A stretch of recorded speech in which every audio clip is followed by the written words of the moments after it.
So I guess to just start off, I'd like to know like where you got your start in conservation and filmmaking and cinema, video. Absolutely. Well, in terms of connection to nature and the values associated with all of that, that was probably pretty early on. I did a lot of different nature-oriented things as a kid, Mhm. between camps and just spending time out in nature as much as I could whenever I was not doing homework, it was all about nature for me. Yeah. And getting more full immersion experiences through going to summer camps and things like that, in different places. I did it several years at a camp in North Carolina. I also grew up in Peru, and spend a lot of time in really beautiful places there. So I think that the diversity of places, and then the camps after summer camp in the Carolinas, I did one in the Caribbean. I got to do one in Europe as well. That was really cool. um so those were like really formative experiences. And then I did high school in Connecticut, boarding school that was just stuck in the middle of the woods, so we did a lot of outdoor stuff there as well. I mean, I was always wanted to, and I was looking for experiences in nature. And as I started to get further along in my academic experience, I started to learn more about sustainability, and that kind of led me to work in a conservation type space, where it's like I've been doing, and for the last 20 years, different versions of that, sustainable development. Cinema part, it's been more or less a hobby. Like I was, even as a kid, I was always into recording and taking pictures, but I never really took it very far. I was just always had a camera with me. And then when I left the States when I was 30, to move back to South America because my parents had moved back.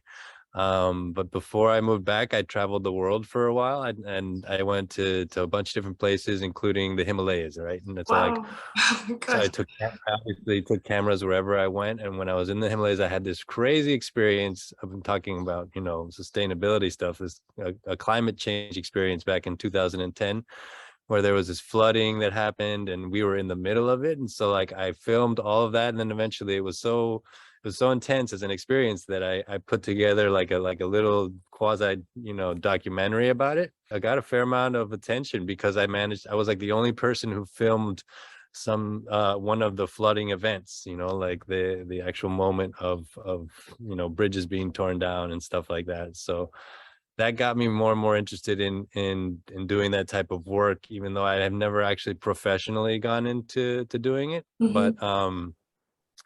But being here now in Rapa Nui, it's such a, well, yeah, nowadays it's even more common as a means or a medium for communication. Right. The visual arts are really a way to get the word out about different things. So we've found different ways to integrate that into the work, because a lot of it is really like boils down to generating awareness. It's like get people to care about this stuff. And how do you do that? You make really compelling visual art. Yeah, we were really excited about that. I mean, we got there's a small team, you can see it in the credits, not that many of us, Mhm. on a really tight budget, but we did, I think, a really cool series within what we had available to us, Yeah. and the kids did amazing. I was so impressed with how the kids just like they had all this confidence, and and persistence, because a lot of times they have to repeat the same lines over and over Right. again, but they did it with the best of energy. And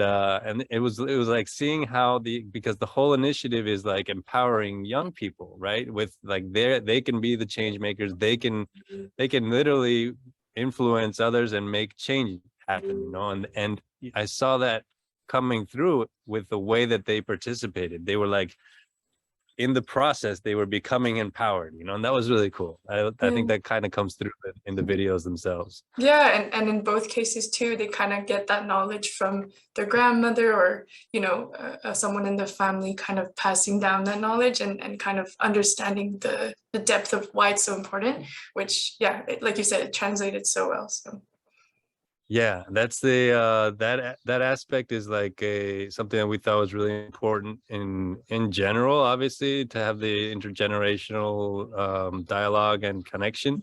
but it was also something that's very important locally. So we were trying to be as sensitive to the local culture and customs and the passing on of knowledge in indigenous populations around the world, and especially in this one is like fundamental, you know. And so like we try to keep that in the video.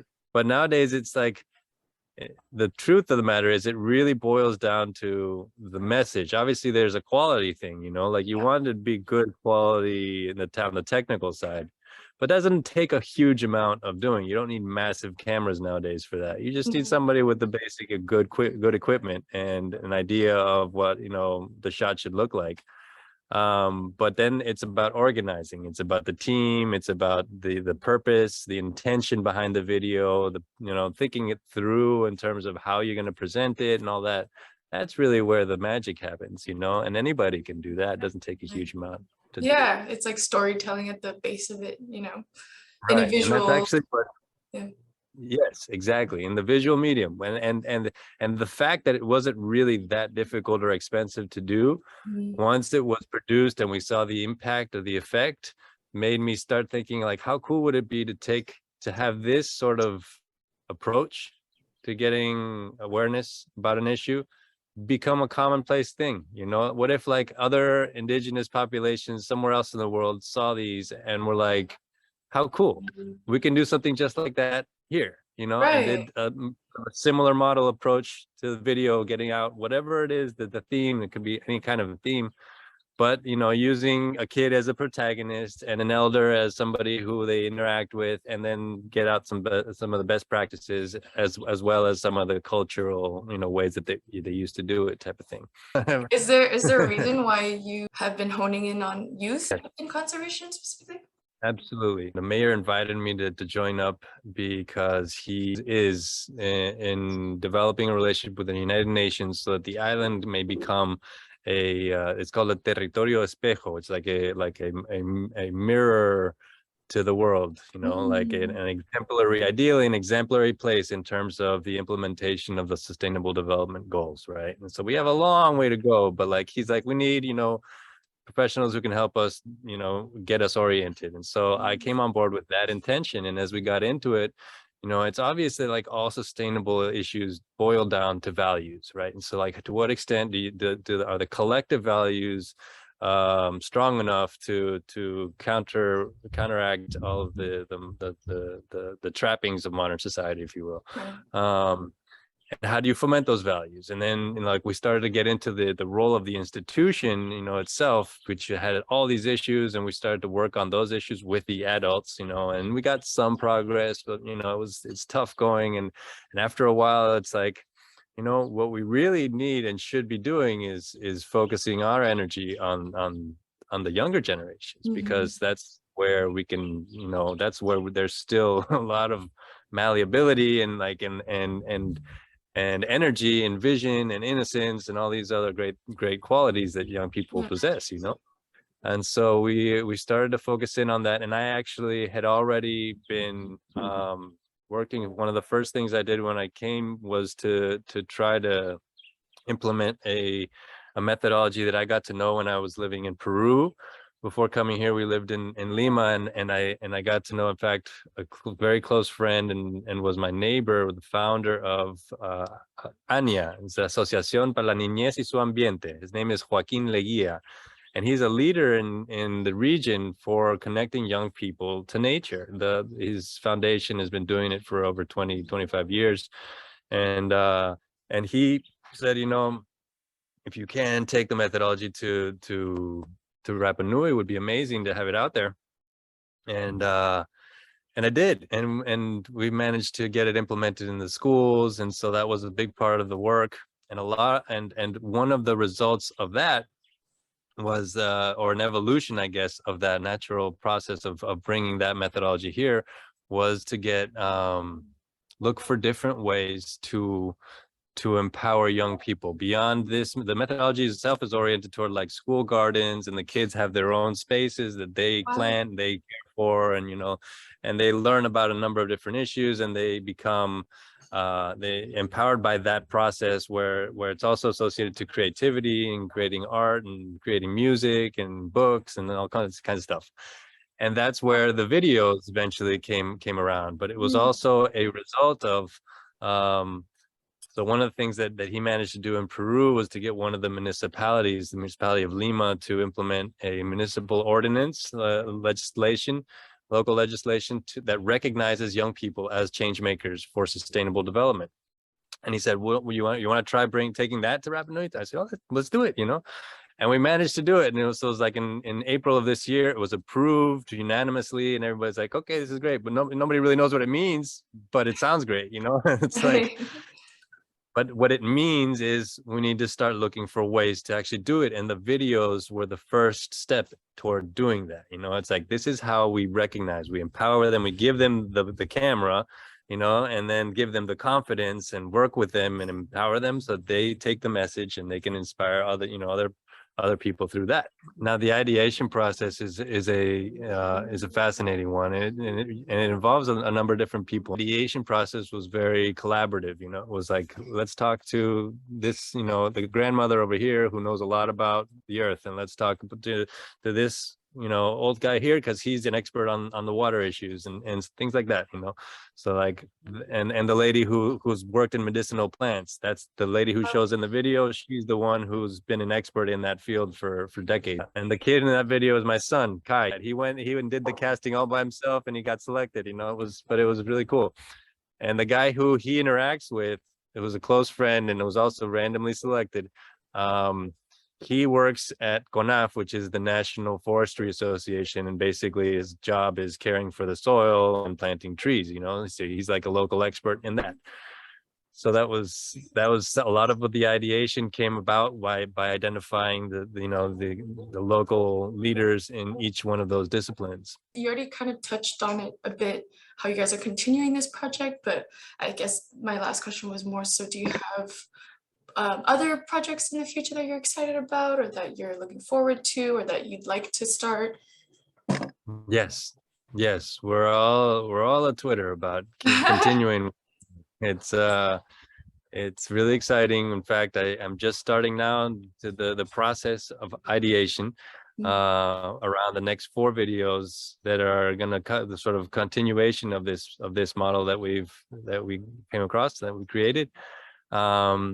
And I think they're going to be even more powerful. It's exciting because the ideas that are coming forward are really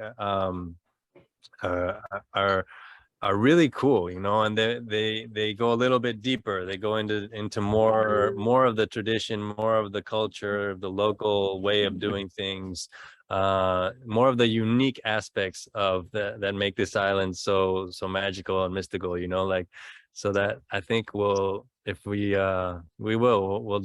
something really cool with that, and it's going to be exciting. We're doing right now. We're also kind of creating the plan, action plan around the municipal ordinance, the legislation, to bring that to fruition. And that's a big part of it. They all go kind of hand in hand. It's like we're looking to create committees, youth committees that will be involved in the decision-making process around a variety of different issues at the municipal level, and getting them to participate via whether it's forums or questionnaires, or actually actively in a committee, getting more of the content out there as well. We have this like a full CD of songs made by kids. Oh my God. That's part of the work around this thing. It's like we want to get that to be more, commonplace, like heard, get people to know that stuff, and create more of it. Like we made a children's book we made a competition that, the kids, those animations in the videos were drawn by the kids. We did a competition a couple of years ago, and they created all those little animations. And so we want to take that and turn it into a book and an actual animation, like a several minutes worth of animation. The question that you guys are digging into is fascinating, and I applaud that effort, because it's really at the root of what we as sort of a human species need to work on, is how do we get ourselves to really reconnect and value nature again, the way that we used to. All right, thank you so much for taking the time. All right, have a good day. Great meeting you. Take care.